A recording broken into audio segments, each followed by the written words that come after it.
gonna be a little bit different. We're just gonna hang out, talk about some kit, and hopefully have some fun. Hey, I'm Scout, and if you're watching this, you've probably seen the Transformers video that we posted on the channel not too long ago. And that was a ton of fun to make, and we delved into a lot of the production that went into making that video. But something that we didn't talk about a lot is the kit itself. The kits, the rifles, and really delve into the tactical gear that we use to make that video. So that's what we're gonna do. We're gonna talk about the kit, show off some of the guns, and hopefully have a pretty good time. Now, the driving force behind the entire video is this. This is Lennox's Colt 933. This is built out exactly like his rifle is in the movie.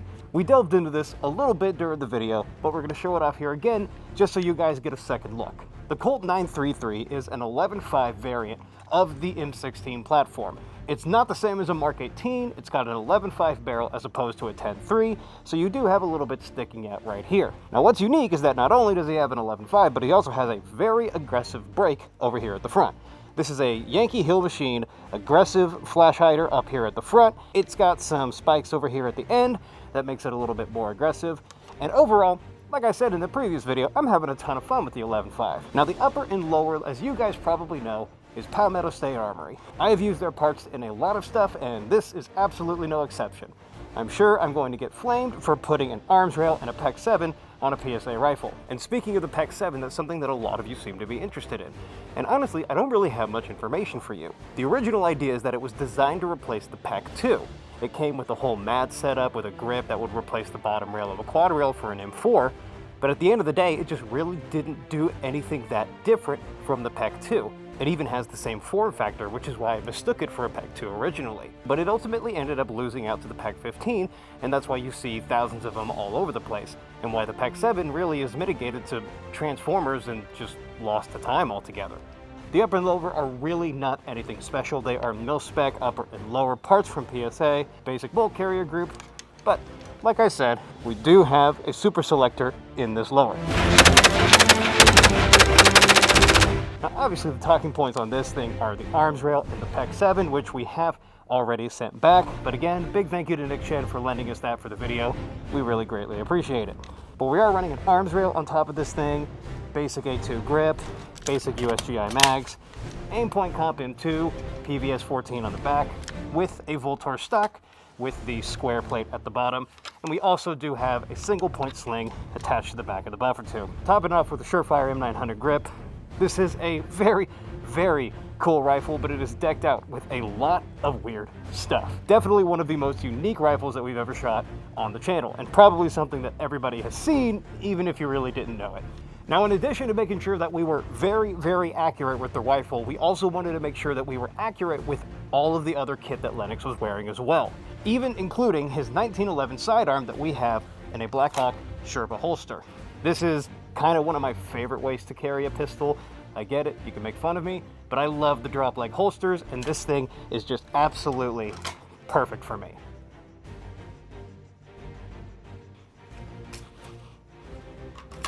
Now, the other stuff that we wanted to make sure that we got right was the kit and the props. So this was a ton of fun to source, and this was really, really fun putting this all together. Something that you guys might not necessarily know is that Transformers, I think, is the first movie to show off the Gen 1 Crye multicam clothing. You can kind of see it in the movie. Everybody's dressed up in Multicam Cryes, and Lennox is absolutely no exception. Now, while we couldn't get our hands on some Gen 1s, those are really hard to find, pretty expensive, we did get some G3 and some G4 Multicam Cryes. These are, I get it, I get the hype, they're incredibly soft, they're incredibly fun to wear, and they feel very, very comfortable. We also wanted to make sure that the rest of the cast was decked out in multicam as well, just to keep it kind of even with how the movie was. In addition to all of that, Lennox is also sporting a green SHEMAGH scarf. I didn't have to go far to find these. I had a bunch of them. I think they're cool. You can hate me in the comments all you want. I've always had a thing for them. And obviously, we needed to have the cell phone. I don't have a credit card! This is where it gets a little weird. I have kept this cell phone since high school because I always wanted to use it in a project. And this was sort of like a self-fulfilling prophecy to finally get to use this cell phone as a prop in a project. So I can finally retire this thing. I'm probably gonna keep it. Now Lennox has two other pieces of kit that I want to go over. One of them is his battle belt. I wasn't really too specific with this. I just got a basic multicam big belt and then put a bunch of multicam packs on it. If I really wanted to get into the details, I probably could, but everything else was so close that I really didn't want to mess with this that much. And the last thing, this was a little bit of a pain to find, but we found it pretty quickly. We did have a little bit of a hiccup. So the last thing that we did is we had to get the backpack or the bag that he was carrying on his back.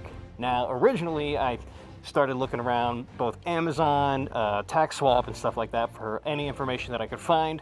And finally a buddy of mine was like, hey, that looks like an Esotec A1 go bag. And sure as shit, it's exactly what it is. Now, unfortunately, a movie that came out almost 20 years ago, the equipment might not necessarily be readily available. Now, thankfully, Esotec is still selling the A1 go bag. Unfortunately, after I had purchased one, they sent me an email that said, hey, we're out of Ranger Green, and I did not want to spray paint one. So what I did go ahead and do is we found a Chinese knockoff. That's pretty on brand for this channel. But this is an exact replica of the Esotec go bag. So I am very thankful that we did get this in the project as well. This was sort of like the last thing that I found that really kind of brought the costume all together.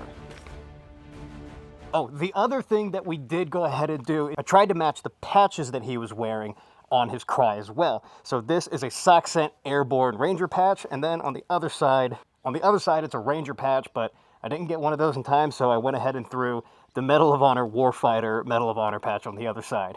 Now the last thing that we did is I went ahead and I cloned Lennox's dog tags. His service number is the date which Transformers 1 came out, and yeah, that's basically it. So in addition to the kit, we also wanted to make sure that our weapons were period accurate as well. Now when it comes to the rifles that we kitted everybody out with, we wanted to make sure that they were period accurate, GWAT, kind of fit the vibe of the whole thing. So in addition to my 416, which was popped up a ton in GWAT photos, we also went ahead and brought out the M16A4 as well, mainly specifically because there's a couple shots of somebody actually rocking an M16A4, so we went ahead and built this one out kind of similar to what it was shown in the movie, and I think it fits the vibe very, very well because I ended up using a lot of shots of this rifle with cash in the project itself. This is actually one of my favorite pieces that I have, and I'm a big fan of the 20-inch barrel M16s. But we did go ahead and clone one more rifle for this project. We went ahead and we cloned Epps' rifle as well. Left cheek! Left cheek! Left cheek! We figured if we were going to be recreating the left cheek scene, we might as well do it right. Now this is nothing really outside of the box. This is a pretty standard setup for a GWAT M4. Now what's a little weird is you got an ACOG mounted on top of a detachable carry handle. Don't know why that is. We went ahead and threw a Peq 2 on here in addition to, yeah, it's an airsoft 40mm grenade launcher, but everything else about the rifle is straight up M4. Now just like the 933, this is also a Palmetto upper and lower, but the upper is from their Saber line. This is their Saber M4 upper, just on a standard PSA lower. We went ahead and rattle canned it to make it look like Epps' rifle from the movie, and all in all, I think this is a really, really cool addition that we got for the project. By the way, if you're curious as to the watch that I'm wearing, this is not accurate to Lennox, but it is a Seiko Arnie. This is the same watch that Arnold wore in Predator. I've been wearing this thing a lot, and I figured you guys probably would get a kick out of that. But guys, this has been such a phenomenal project to work on. This is one of the biggest projects that I've worked on in a long time, and it's a project that definitely means the most to me. This is me taking something that is so close and so deeply held by me and leaving everything I've got on the table. The only thing that would have made this better is if we could have gotten the Air Force to send out a couple Warthogs. I'm not really good at this, but you guys have seriously changed my life for the better. Thank you guys so much. And we're only just getting started. So I'll see you guys in the next one. Thank you so much, and I'll see you guys down the road.